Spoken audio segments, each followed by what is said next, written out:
کبھی کبھار ہم لوگوں کے ساتھ ایسے عجیب و غریب واقعات پیش آ جاتے ہیں جن پر یقین کرنا لگ بھگ ناممکن ہوتا ہے۔ السلام علیکم فرینڈز، ویلکم ٹو اور چینل دی ادر سٹوریز۔ کیسے ہیں آپ لوگ؟ میں امید اور دعا کرتا ہوں آپ سب خیریت سے ہوں گے۔ آج کا واقعہ ہم کو ولی صاحب نے کراچی سے بھیجا ہے، تو آگے کا واقعہ ہم انہی کے پرسپیکٹیو سے سنتے ہیں۔ السلام علیکم حسن، میرا نام ولید ہے اور میں کراچی میں رہتا ہوں۔ یہ واقعہ جو آج میں آپ کے ساتھ شیئر کرنے جا رہا ہوں، یہ لاک ڈاؤن کے دوران کا ہے، جس دوران میں کراچی کے ایک پرائیویٹ ہاسپٹل میں as a ambulance driver job کیا کرتا تھا۔ دراصل یہ جاب مجھے پسند تو نہیں تھی، پر اس وقت کرونا کی وجہ سے دوسرے بہت سارے لوگوں کی طرح میری جاب بھی چھوٹ گئی تھی، اور یہ جاب مجھے بڑی مشکل سے ملی تھی۔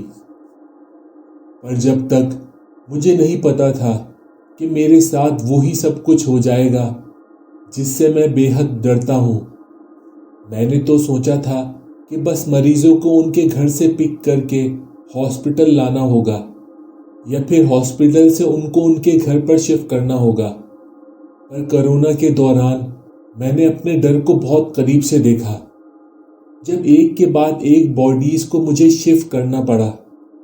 یہ کام میں سالوں سے تو کر نہیں رہا تھا، اس لیے میرا دل دوسرے ڈرائیوروں کی طرح سخت نہیں تھا۔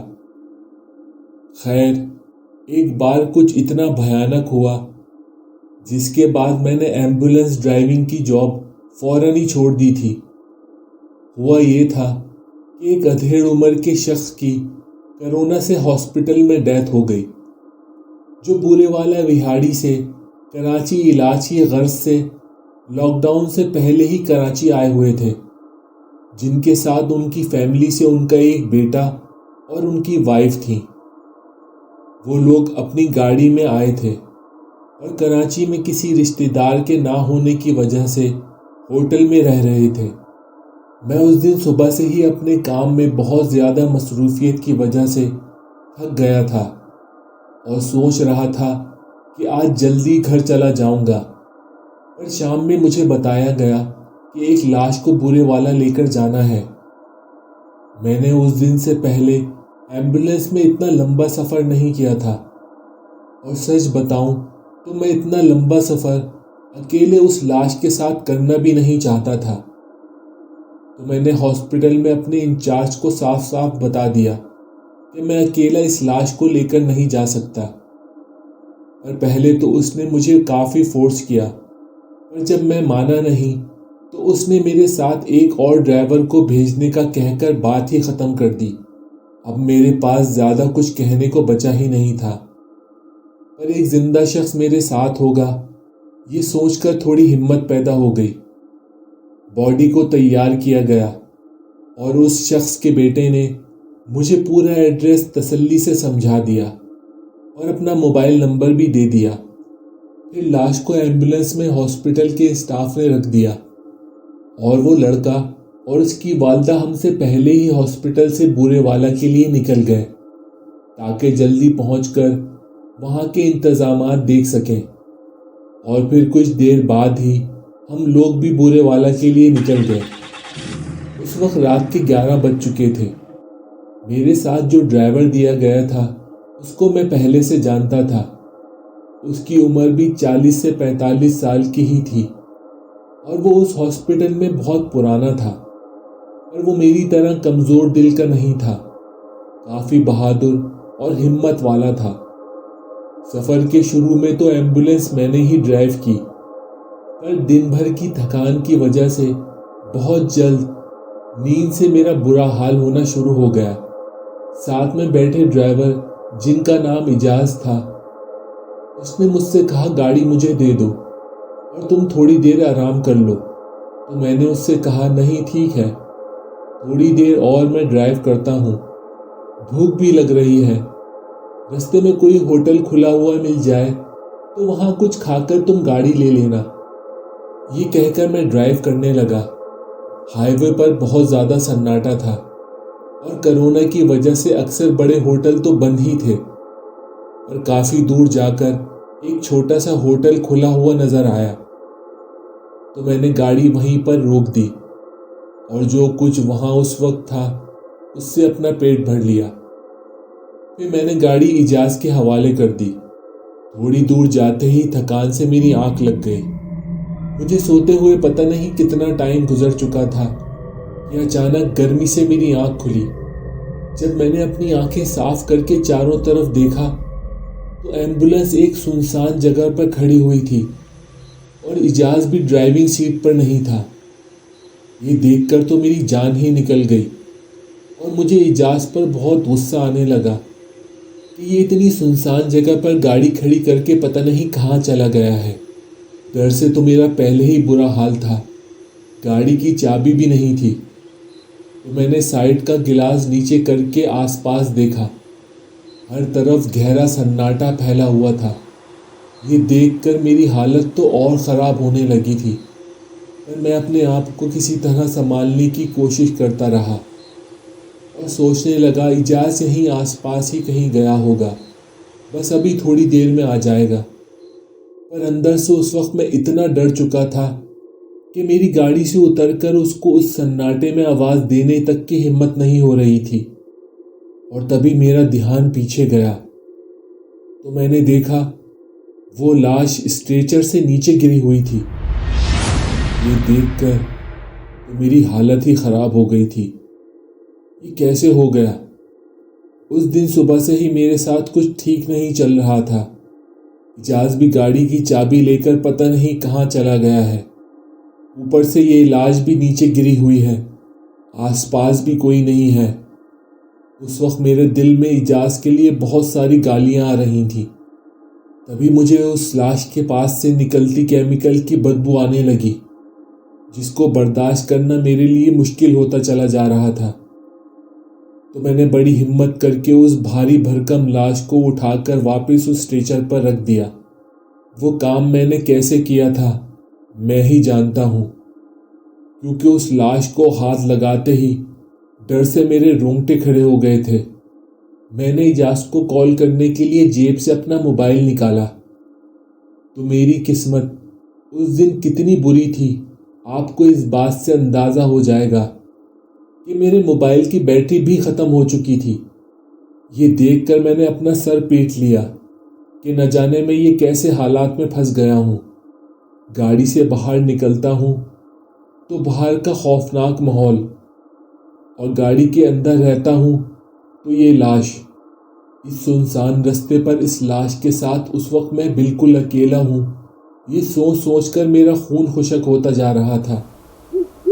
گاڑی میں گرمی بڑھتی جا رہی تھی اور لاش سے نکلتی کیمیکل کی بدبو گاڑی میں پھیل چکی تھی۔ تو میں نے سائیڈ کا شیشہ تھوڑا سا نیچے کیا تو باہر سے ٹھنڈی ٹھنڈی ہوا آنے لگی۔ اس دن چاند کی روشنی بھی اتنی تیز تھی کہ مجھے باہر ہر چیز صاف صاف دکھائی دے رہی تھی، لیکن لاش کی موجودگی کی وجہ سے میں بہت ڈرا ہوا تھا اور اتنی ٹھنڈ ہونے کے باوجود بھی مجھے پسینے آ رہے تھے۔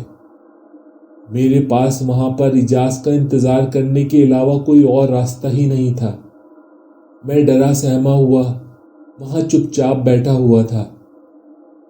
باہر سے آتی ہوئی ٹھنڈی ہوا سے مجھے بہت سکون مل رہا تھا، لیکن اس حالت میں بھی مجھے محسوس ہوا کہ میری آنکھیں نیند سے بھاری ہو رہی ہیں، پر میری دوبارہ سے سونے کی ہمت نہیں ہو رہی تھی۔ تو میں اپنے آپ کو نیند میں جانے سے روکنے کی پوری کوشش کر رہا تھا، لیکن مجھے پتہ نہیں کب میری آنکھ لگ گئی۔